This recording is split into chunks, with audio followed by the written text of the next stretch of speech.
In our busy lives, it's quite common to feel stressed. We're told to eat right, exercise and sleep well, but Mayron Lees believes the key is to build resilience to stress.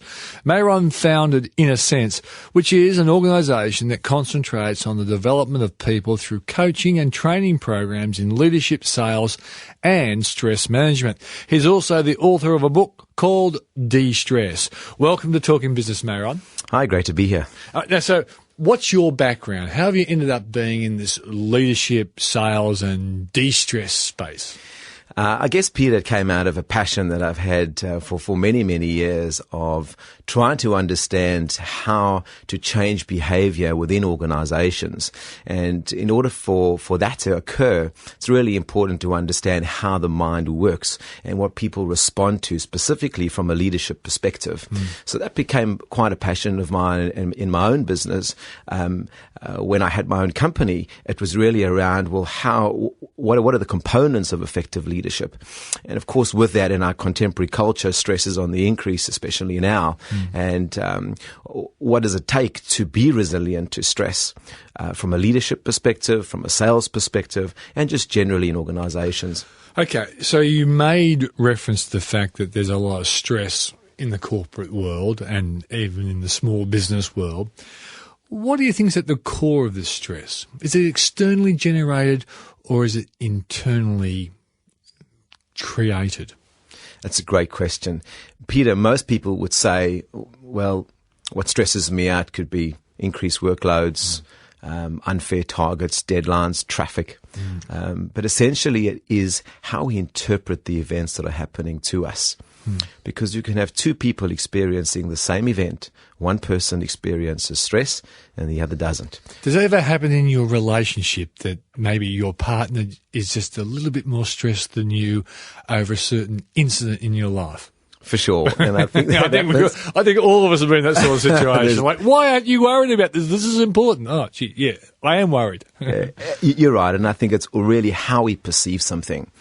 It's how we internalize what's happening to us, and how we interpret. And that's the real key word here, Peter, is how do we interpret the events that are happening to us, specifically the challenging ones. It seems to me you're also alluding to the fact that out there are external things that can create problems, but if we're internally better skilled and schooled to handle them, we actually can deal with them a lot better.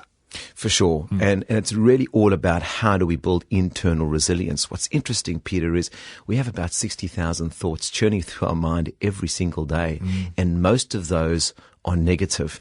So if we leave our mind alone, the mind will default to thinking negatively. So we need to be consciously aware of what our thoughts are. Now, what's key here is most of our 60,000 thoughts are automatic. Right? If I asked you, tell me what you're going to think in the next 3 minutes, you won't be able to answer me probably. So it's not about trying to think about what they're going to be, but rather when they come in, what are we going to do with them? Specifically, the thought attacks. And the thought attacks are those negative thoughts that churn through our mind. We're talking to Mayron Lees of a company called InnerCents and has a book called De-Stress. Now, in trying to build this inner resilience, what are the building blocks? The first thing we need to appreciate is that stress specifically or challenging situations can only impact to the degree that we allow them to impact. So one of the keys to building inner resilience is to find a new way to have a relationship with our challenges. Whatever they, whether it be work situations, whether it be relationship issues, health issues, whatever it is for us. And the way we have that better relationship, how we evolve that better relationship, is to try and make peace with the challenging situation and find not only the peace, but the benefit or the opportunity that the challenges present. Instead of seeing the challenges as our enemy, let's see it as something positive and look for the benefit or the opportunity that can arise. What can we learn about ourselves because of the situation? What can we do differently next time because of that situation? Can I give you a typical situation of what might be a continuing stress situation for many employees, and that is the fact that they feel underappreciated, they aren't being paid what they think they're worth, and they believe that the people above them aren't really seeing the potential this person has. How do you deal with that? How do you build inner resilience to that? Well, I think as soon as we start looking externally for our own internal needs, for example, validation and appreciation, then we are going to be continually enslaved to that external source for that internal feeling of validation or appreciation. So we also need to know what we can and can't control. We can't control entirely a manager giving us those accolades and making us feel appreciated. But what we can control is the thought that we can have about our own work and about our own achievements, and to pat ourselves on the back sometimes and to say, wow, I really do feel I'm making a difference, without that external validation. Of course, it's easier said than done, and the normal human need is to feel appreciated, and it would be fantastic if managers could do that better. But if that's not the case and people are finding the lack of appreciation, it's really sitting down with themselves and appreciating themselves, most importantly, in terms of their own contribution and feeling good about the difference that they're making to the organization. Okay, I was reading a great book called The 21 Irrefutable Laws of Leadership by a guy called John Maxwell. And one of the main points that Maxwell offered to potential leaders was, if you can't lead yourself, you'll never be able to lead others. In a sense, are you suggesting that people have to learn to change themselves, lead themselves into a different mindset so they're no longer plagued by the old thought patterns that, as you say, are historically negative? Yes, I think your point is extremely valid. You know, Socrates once said, "Know thyself," and it's extremely it's true. And I think what's important is the art of self-management, and to really understand of how our emotions play out, and to be in control of that, and to feel that we are the master of our own emotions via being the master of our thoughts.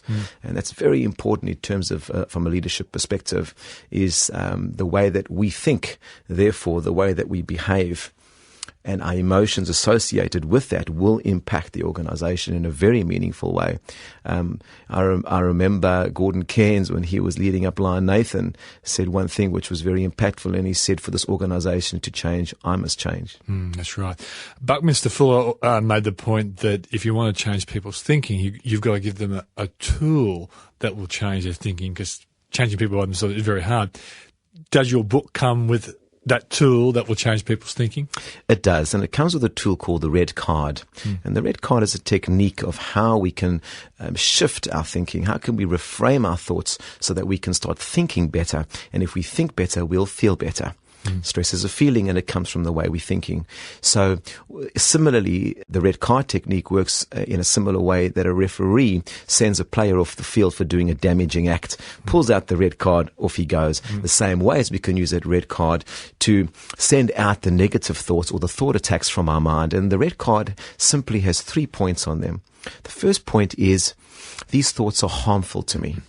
Recognize that we're going to thinking negative. If we're thinking negatively, we're going to be feeling in a negative way. That might cause us to feel pessimism and doubt or uncertainty. The second point on the card is, I can choose different thoughts. Let's face it, no one holds a gun to our head, say, we've got to think this way, I'm going to pull the trigger. And the last and most important point on the red card is, how else can I interpret this? What other way can I look at the situation so it can be my friend and I can see it from a more optimistic perspective, something that can benefit me rather than being an enemy?